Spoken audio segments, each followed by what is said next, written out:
Hi, today I'm for the Redmi Note 12 Pro Plus and I'll show you how to log out from Gmail account on this device.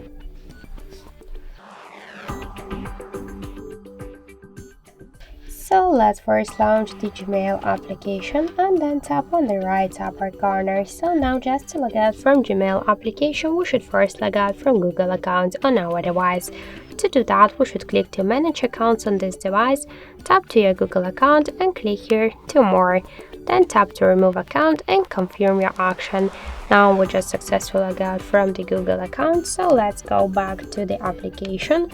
And now let's just refresh it and we can see that we just successfully logged out from Gmail application. So that's it. Thank you for watching, and if you find this video helpful, leave thumbs up and subscribe our channel.